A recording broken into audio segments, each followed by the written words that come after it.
રામ મંદિર ચોરી કેસમાં એક આવી છે મહત્વપૂર્ણ અપડેટ। રામ મંદિરના મહાસચિવ ચંપતરાયે આપ્યું છે રાજીનામું। ચંપતરાયની સાથે સાથે રામ મંદિરના ટ્રસ્ટી અનિલ મિશ્રાને પણ હટાવવામાં આવ્યા છે। ચંપતરાયના ડ્રાઈવર ટિન્નુ સહિત 8 લોકોની ધરપકડ કરવામાં આવી છે। શું છે સમગ્ર મામલો, વિગતે જાણીશું આ વિડીયોમાં। નમસ્કાર, હું છું કૌશિક પાઠક, તમે જોઈ રહ્યા છો જે ન્યૂઝ ગુજરાત।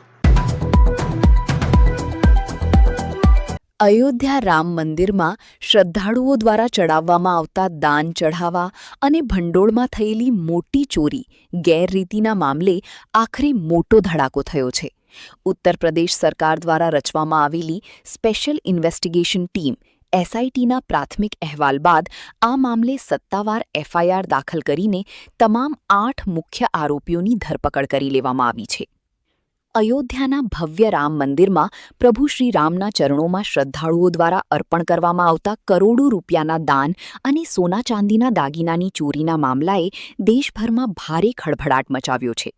ઉત્તર પ્રદેશ સરકારની સ્પેશિયલ ઇન્વેસ્ટિગેશન ટીમ એસઆઈટીએ આ કૌભાંડનો પર્દાફાશ કરી સરકારને અહેવાલ સોંપ્યાના ગણતરીના કલાકોમાં જ પોલીસ એક્શન મોડમાં આવી ગઈ છે।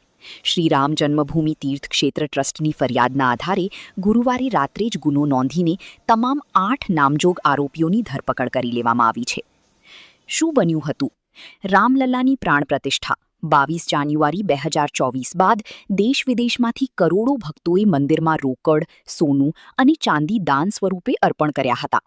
જો કે છેલ્લા કેટલાક સમયથી આ દાનપેટીઓમાંથી મોટી રકમ ગાયબ થતી હોવાની આશંકા સેવાઈ રહી હતી। વિપક્ષી નેતાઓએ પણ આ મુદ્દો ઉઠાવતા મામલો ગરમાયો હતો, જે બાદ ટ્રસ્ટની ભલામણ પર યુપી સરકારે 13 જૂનના રોજ એસઆઈટીની રચના કરી હતી। એસઆઈટીની તપાસમાં ચોંકાવનારી વિગતો સામે આવી છે। પૈસા ગણવાનું કામ કરનારા કર્મચારીઓ જ સીસીટીવી કેમેરાની સામે જાણી જોઈને ઊભા રહી જતા, જેથી કેમેરામાં ચોરી ન પકડાય। દાનપેટીઓની ચાવીઓ સુરક્ષિત રાખવાના બદલે શંકાસ્પદ વ્યક્તિઓ પાસે રહેતી હતી। બેંક ટ્રાન્સપોર્ટેશનમાં બેદરકારી, દાનમાં આવેલી રોકડ રકમને બેંક સુધી પહોંચાડવામાં અને તેની દેખરેખ રાખવામાં ગંભીર વહીવટી અને સુરક્ષા ખામીઓ જોવા મળી હતી। રાતોરાત અમીર બન્યા કર્મચારીઓ, તપાસમાં સામે આવ્યું છે કે દાન ગણવાની પ્રક્રિયા સાથે જોડાયેલા કેટલાક કર્મચારીઓ અને સેવાભાવીઓની આર્થિક સ્થિતિ છેલ્લા કેટલાક મહિનાઓમાં અચાનક બદલાઈ ગઈ હતી અને તેઓ લાખો કરોડોના માલિક બની ગયા હતા।